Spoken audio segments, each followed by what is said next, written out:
And just as an aside, I was thinking about this for this sermon, and it really isn't a part of the sermon. It was just something that I thought about when I was thinking about my dad, and I'll talk a little bit more about my dad later. But my dad gave me the gifts that I have, basically enabled me to do the things that I do. So if my dad hadn't had guitars laying around the house and showed me my first chords, I wouldn't be doing this today. And I'm 43 years old. You think that would have kind of hit me a little bit earlier? I don't know. This last couple of weeks, it really just kind of made me realize that environment, those resources that he provided, it enables me to do what I've done for 20 years.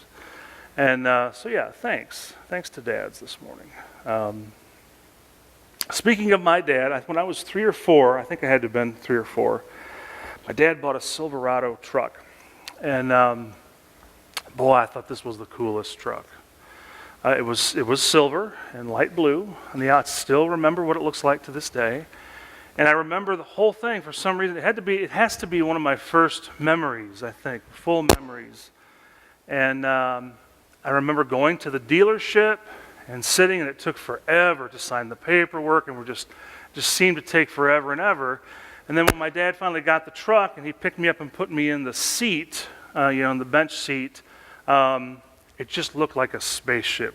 It just like it was shiny and silvery, and all of these knobs and buttons and levers, and I thought, well, this is amazing. I was just amazed.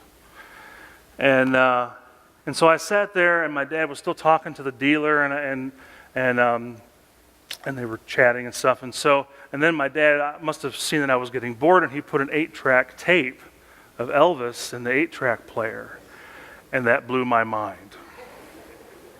Now, some of you who follow me on Facebook probably know that I still listen to 8-tracks because I'm that guy, I like that stuff still.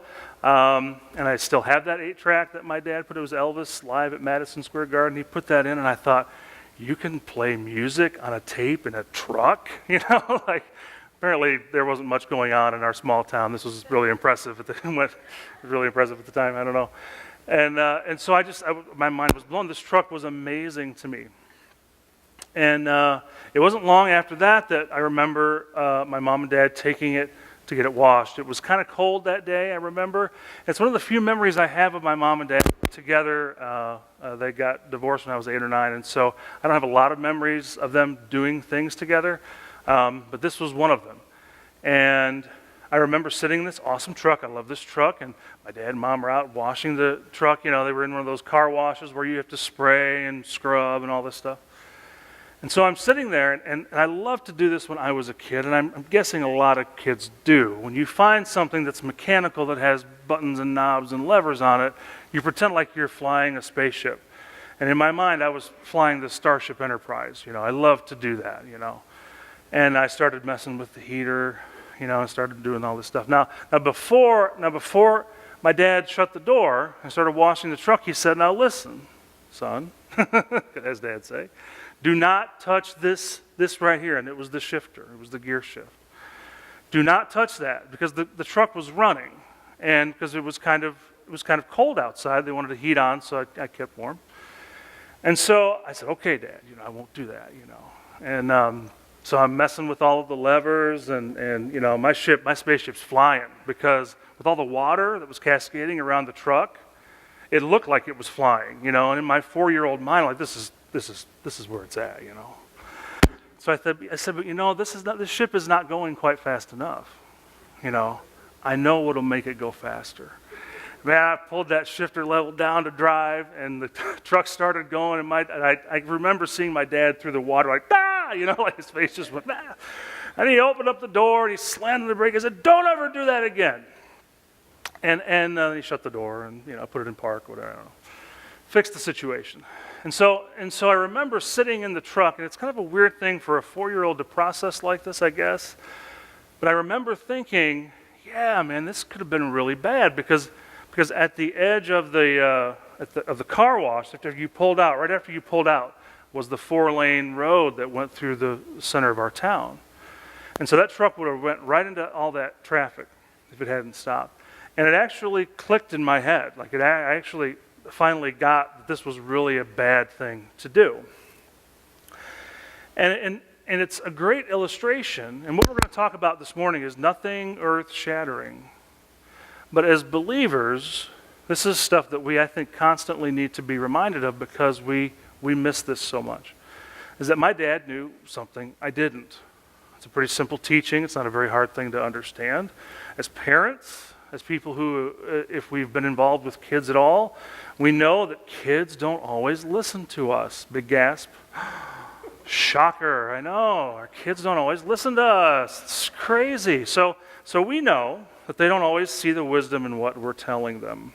I remember a few years later when my parents got divorced, I remember the day my dad moved all his stuff out. And it was kind of a weird thing because I don't remember him ever saying anything to me. I just remember that I just remember him taking his stuff out the front door of the house, and he left. And I also remember as a kid we moved around a lot. And so when I think by the time my parents did split up and I was in second grade, we had been in like 7 or 8 different houses. They were all in the same area, but we'd moved around a lot. And so as I got older, when I was like 12, 13, 14, 15, and started to process some of that stuff, I started to be really kind of critical of it. I said, well, why would my dad do that? Why would he leave without talking to me? Why would we move around a lot, And I started to get a little bitterness in being critical about the decisions that my parents made, specifically my dad. Of course, as a lot of us, probably all of us know, as time goes on, we understand a little bit more about why the decisions our parents made, why they made those choices. And I've had the benefit of having those conversations later on as an adult with my dad about why exactly he made the choices that he did and what the finances were at the time and what the dynamics of the relationships that he had were at the time, how he struggled with work, being laid off from Chrysler for 30 years. Those were all things that my 12, 13, 14-year-old self had no idea about, right? And hopefully all of us who are in adulthood can relate to that in some aspect where we understand that the more information we have, the more we understand the choices that our parents made. And I know that sometimes we have, and I've heard a lot of adults say this, you probably have too, where they talk about not being their parents, not saying the things that their parents said. If your mom said this thing, well, I'll never do that, right? And then one day, when your kids do something really super frustrating, that exact phrase comes right out of your mouth, right? We've been there. And so what I realized, and I always still kind of realize, is that on this side of it, I see the value and wisdom in the decisions that he made, even if I still don't always agree, but I'm in a totally different place, right? I understand it on this side of it. And I don't so much question those things anymore because I have so much more information now that I didn't have then. And there are 2 things that I really try to remember is that I didn't have that information at the time. But the other thing is that they weren't my decisions to make. And I think a lot of the judgment that we have for people in our lives, whether they're our parents or our kids or people in our church, people at work, we need to understand that those decisions are not ours to make. It's crazy that we don't always apply this to God, and that's what we're going to talk about this morning. But before, I think I have a great illustration of this. I told Dylan today, my son, who's 14, in case you don't know, I told him to not come in here today because I'm going to tell you a little bit about Dylan. And Dylan and I argue a lot. We just do. We butt heads a lot. He is full-on teenager. You know what I mean when I say that? So if you're a teenager in here right now, this is not meant to be disrespectful to you. It's just the way it is. Okay, it's just the way it is. And but often, when I talk to him, he's arguing with me, disagreeing with me, being contrary, just to be contrary, it seems. And the thing that I remind him about is I say, I don't know everything, but I do know this thing that I'm talking about right now. I do know this. And it's not to shut him down, and it's not to discourage him. It's to say, I've been there. I've walked this path. I've walked these steps. I understand.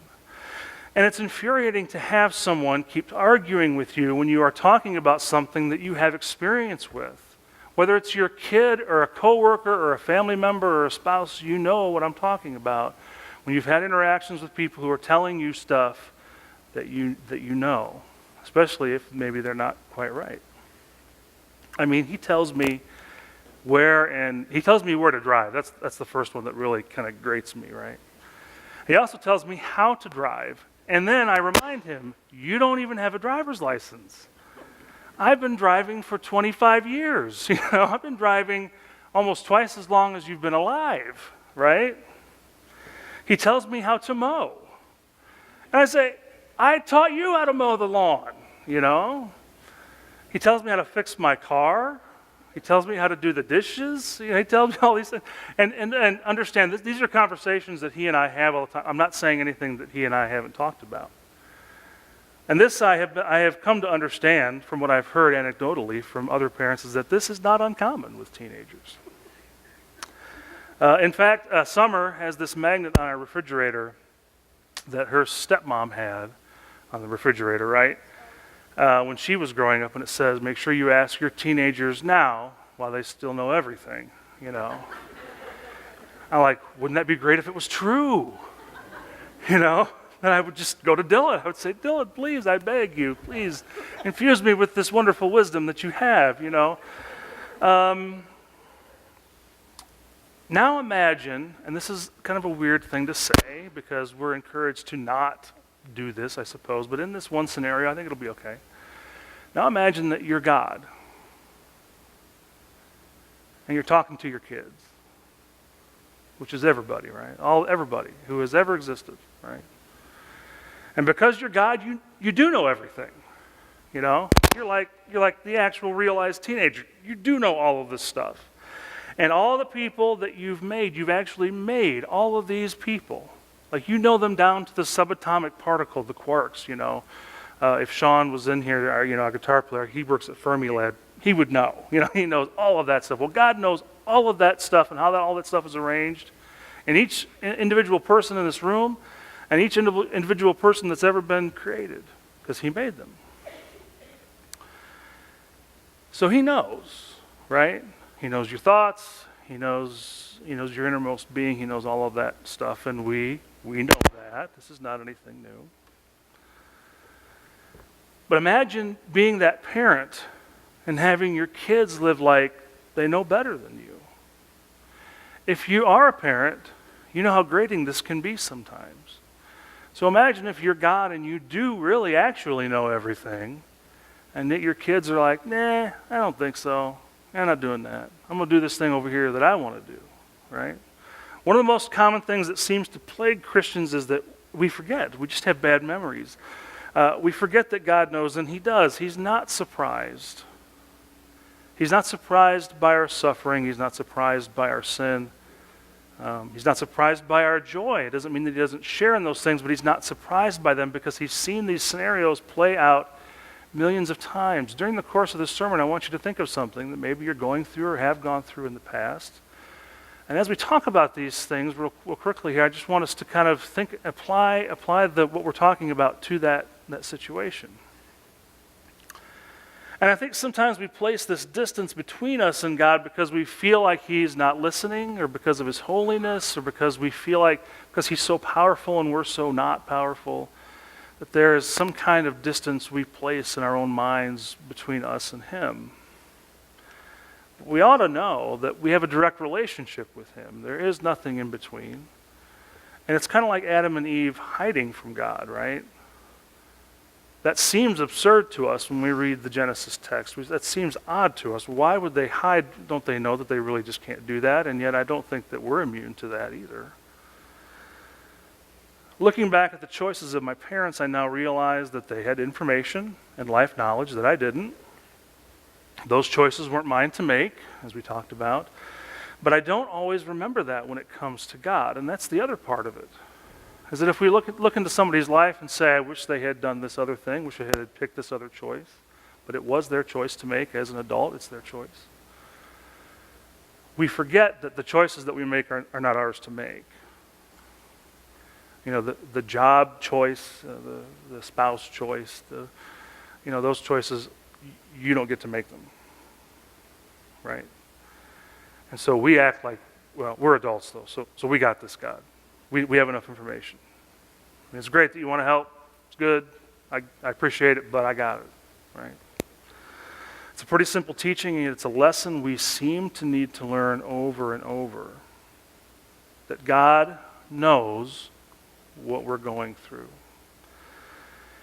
And it's obvious even in the early church that this was something that they had to kind of get through their heads a little bit. I mean, Hebrews 4 is all about Jesus being like the high priest Melchizedek, and we're not going to go into all that this morning because there's so much there that we could do a whole series on that. But this passage, Hebrews 4:14 through 16, is the key to what we're talking about this morning. Therefore, since we have a great high priest who has ascended into heaven, tying Jesus into the priesthood, right? Jesus, the Son of God, let us hold firmly to the faith we profess, for we do not have a high priest who is unable, this is the key, who is unable to empathize with our weaknesses, but we have one who has been tempted in every way, just as we are, yet he did not sin. Let us approach God's throne of grace with confidence, so that we may receive mercy and find grace to help us in our time of need. Have you ever had a conversation with somebody, you're telling them about something you're going through, something in your life, and they're just not getting it, like they just don't understand it? Or they've never experienced it. They might care, they might have sympathy, but they don't have empathy. It's a big deal to us as humans to have people who empathize with us, right? Who have been there, who have experienced the trials that we've experienced. This is the whole premise of support groups, right? And why support groups are so prevalent because there's something about us that we need other people to identify with our suffering, because we take great comfort in that we're not alone. At the same time, for some reason in our minds, we do distance God in this way that maybe, yeah, we know that the Bible says this thing, but we don't let him be that person who empathizes with us. I mean, think about the things that you struggle with. Think about the sins that you're tempted by.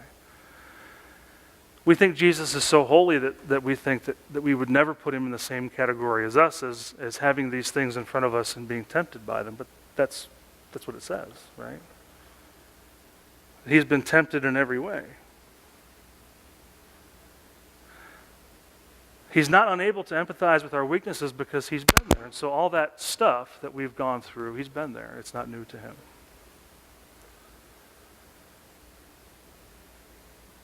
This is why this can be so frustrating. We've probably experienced at least some of what our kids are going through when we talk to them. As fathers, as mothers, or even as teachers or coaches, as pastors. And so we feel that we can speak to it. And then sometimes as adults we'll turn right around and say, but I'm not going to let God speak to this. I'm going to do it on my own. So imagine God saying to us when he sees us in our struggle, saying, I know, I've been there.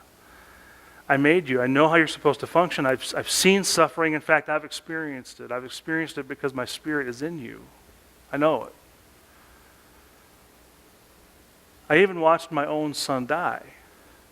The son that I sent, I watched him die. So I know pain. I know the pain of loss. Please, it seems like God says so many times, please let me into your season of difficulty and struggle.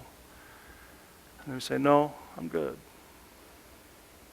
So we have in Jesus the person, someone who knows what we're going through, who can empathize.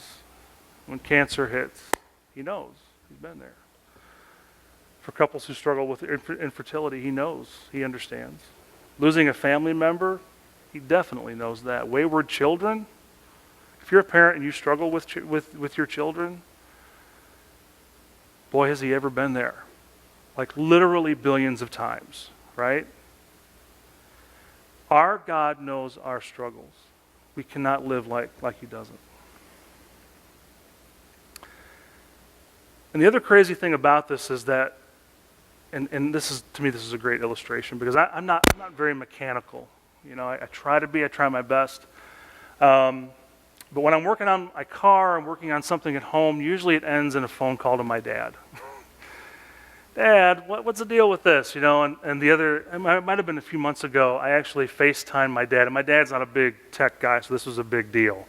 You know, I FaceTimed my dad, and I was showing him parts on the car, you know, and it was kind of a cool father-son bonding moment, you know. And I needed to do that because I was stuck. Like I didn't know what to do. And I'm always impressed with his knowledge about these things. He can speak to these things because he knows them so well. He's so fluent in them. And we all have those things that we're fluent in that we can speak to. And what's wonderful about God is that he's fluent in all of the things, everything, right? He can speak to any of them.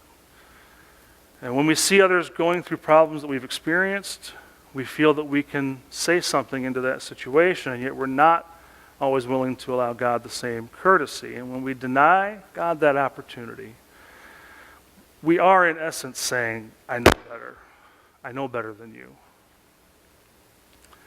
Well, I don't know about you. I think I do, though. If I had to guess, I would guess that you're like me, that I don't know better. My track record kind of proves that I never do. If I look back at all of the choices that I made without God, it pretty much proves that my track record is no good. And so I wanted to kind of close with this story. And some of you know this. I think maybe you've told this a couple times to friends. In 2010, Summer and I were at a church in Kewanee. I'd been there for about 4 years. Kewanee, Illinois. It's about a couple hours from here. And at that point, I'd been in the ministry for about 13 years, and I felt like I wanted to change. Now, I should preface this by saying that when church leadership and pastors tell a confessional story, they usually tell a safe confessional story. Let's be honest, right? They're not going to totally bare their whole soul to you. That's not really how I roll, okay? So this is a time when I totally messed. I just messed it. I just missed the whole thing, right? So I'd always wanted to move to Nashville and be a songwriter. It's always been a dream of mine. And so I decided that we were going to do that. And in my prayer time, my prayers were kind of like, yeah, I'm going to just go do this thing, and I want you to bless it, okay? Is that okay? We're good? Okay, we're good. I'm going to go do it. Oh, let's go. All right, have you ever prayed those prayers? Hopefully not, but if you have, you know what I'm talking about. It was kind of a done deal in my mind, and so we decided that we were going to do this thing and quit a perfectly good job, perfectly good church, great place to live. We quit and moved to Nashville, Tennessee. And about a month into it, we kind of realized this was a big mistake. This is a big one, right? We were just miserable. Is that a fair statement, Summer? Yeah, we were miserable. It really was. It was bad. And it wasn't that our needs weren't met, and it wasn't that we, weren't provided for or anything. It was just lonely and awful, and it was pretty clear. I remember I had this old 92 F-150, no air conditioning, no power or anything. I had the windows rolled down. I was leaving my late shift at Whole Foods, driving down whatever the big highway is in Nashville, and I was just like, really, this is what we did, and kind of praying to God in that kind of frustrating way that sometimes I do anyway, and I realized that I had basically said, and even spiritualized it to a point that I was going to do this thing, whether God wanted me to do it or not, and then had even said to people, I feel like God is leading me to this thing, because I wanted to do it. And you'd think, and not that pastors or elders or anything are super great, awesome all the time, not implying that, but you'd think after 13 years of working at a church, going to Bible college, counseling people about their life decisions, teaching for 13 years, students and adults, that I'd have some clue about what I was doing and how I was basically manufacturing the situation to make it spiritual so that I could say that God was leading me to do it, and I didn't. And so it took us a long time to kind of get out of that situation. It took us almost a year and a half to get out and find another job at a church and really kind of get back on track to what I felt like it was apparent that God was actually doing. But I guess my point is that any of us can get involved in that kind of thing where we spiritualize what we want to do because it's a whole lot easier than wrestling and dealing with the thing that we really actually need to be doing. And so as frustrating as it is to have people around us whether it's our kids or people that, our friends, family, coworkers, when we speak into their lives and they just don't want to listen, even though we know what we're talking about. We do the same thing. And so it's just a very simple encouragement this morning, is to take great pains to not go down that path. You're an adult. Most of you are adults here, and you're competent people, and you are knowledgeable people, I'm sure. But you don't know everything. Isn't that a great encouraging sermon this morning? You don't. And it doesn't matter what age you are, and it doesn't matter what social status or what education, it doesn't matter. You don't know everything, and I don't know everything. Hopefully together we can continually try and work toward discerning God's will, especially since we're talking about paying down the debt here at the church and some other things. I feel like we're moving in a great direction. We don't want to miss the direction that God's moving because we think we know better, because we do not. Let's pray. God, it's so true that we can become people who are focused on our own wisdom and our own power and our own work. We know this. This is not a big revelation, but at the same time, we do need to revisit this idea often, I believe, because we forget it. We feel like we can do things under our own power. We feel like as long as things start to go well, then we got it from here. We know that's not how it works. Help us to always, always, always go back to the well and draw from the well that you've so richly blessed us with, and always be in tune with what your Spirit is leading. We pray this in Jesus' name. Amen.